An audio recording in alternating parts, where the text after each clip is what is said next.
Assalamualaikum warahmatullahi wabarakatuh.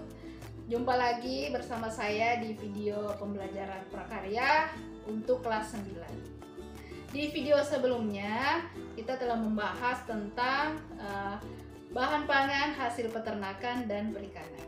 Nah, di video kali ini kita akan membahas tentang manfaat dari bahan pangan tersebut. Nah, sebelumnya tentunya kalian masih ingat bukan bahan pangan hasil peternakan dan perikanan? Oke, baik. Jadi yang pertama ada ikan, kemudian ada cumi-cumi, ada udang, ada rumput laut, ada daging, ada telur, dan ada susu. Oke, baik, langsung kita bahas. Untuk yang pertama ada ikan.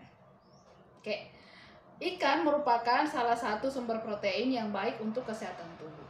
Nah, nutrisi yang terkandung dalam ikan ini ada berupa asam lemak omega 3, kemudian ada DHA, ada vitamin D, ada kalsium, ada yodium, dan berbagai nutrisi penting lainnya. Nah, adapun beberapa manfaat ikan, yaitu yang pertama, dapat menurunkan resiko serangan jantung dan stroke. Kemudian dapat meningkatkan kesehatan otak. Nah, selain kesehatan otak, ternyata mengkonsumsi ikan ini juga baik untuk kesehatan mata. Kemudian dapat mengurangi resiko penyakit autoimun atau sistem kekebalan tubuh. Kemudian dapat mencegah dan mengatasi depresi. Nah, anak-anakku, walaupun manfaat dari mengkonsumsi ikan itu sangat banyak, tapi juga perlu ketelitian dalam memilih jenis-jenis ikan ya. Oke, lanjut ke yang kedua ada udang. Nah, udang terkenal sebagai makanan yang memiliki kadar kolesterol yang cukup tinggi. Nah, walaupun begitu, udang ini ternyata memiliki banyak manfaat ya, yang banyak untuk kesehatan dengan berbagai nutrisi yang dikandungnya. Nah, beberapa manfaat ketika kita mengkonsumsi udang yaitu dapat mencegah kanker, kemudian dapat meningkatkan energi, kemudian dapat menguatkan tulang, dapat menjaga kesehatan kulit dan rambut, kemudian dapat mengurangi resiko depresi. Jadi tidak jauh beda dengan ikan ya. Tapi bagi kalian yang suka mengkonsumsi udang, tapi kadang ragu atau takut karena mungkin kadar kolesterolnya yang cukup tinggi ya. Jadi kalian bisa mengakalinya dengan memasak udang tersebut dengan teknik dikukus ataupun dibakar. Kemudian lanjut yang ketiga, kita ke cumi-cumi.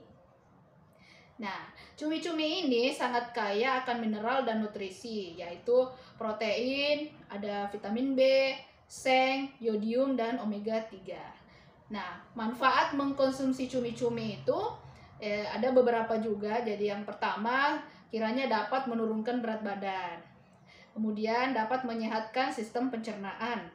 Selain itu, dia juga dapat mencegah diabetes dan meningkatkan imunitas atau sistem kekebalan tubuh.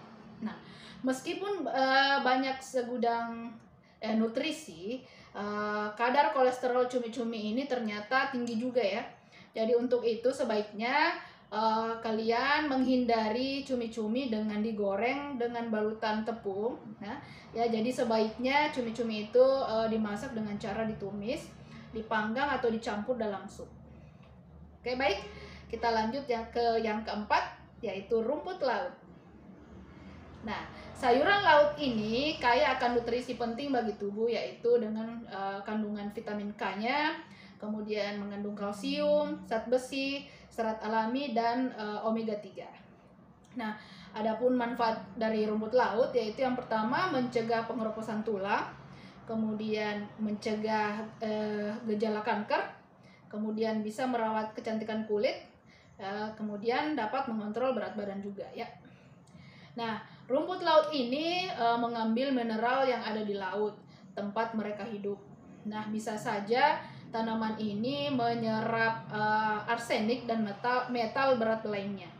Jadi ketika dikonsumsi secara berlebihan tentunya tidak akan baik untuk kesehatan tubuh. Ya. Oke, baik, lanjut kita ke yang kelima yaitu daging.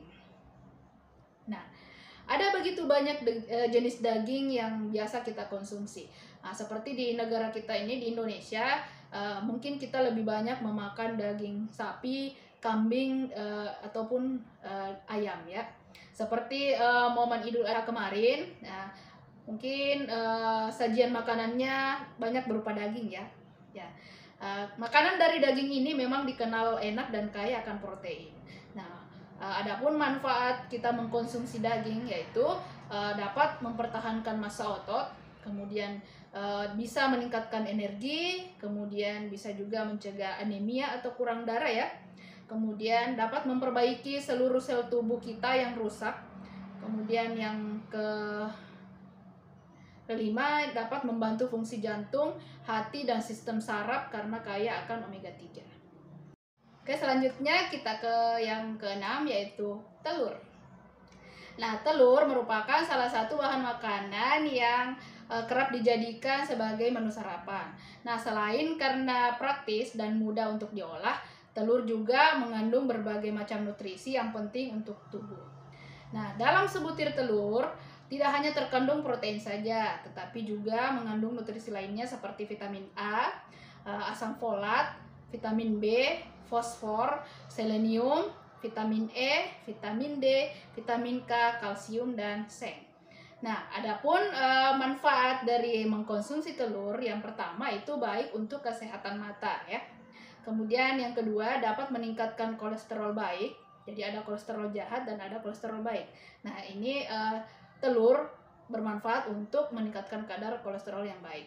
Nah, kemudian yang ketiga untuk kesehatan saraf dan otak. Kemudian yang keempat, dapat membantu menurunkan berat badan. Ya.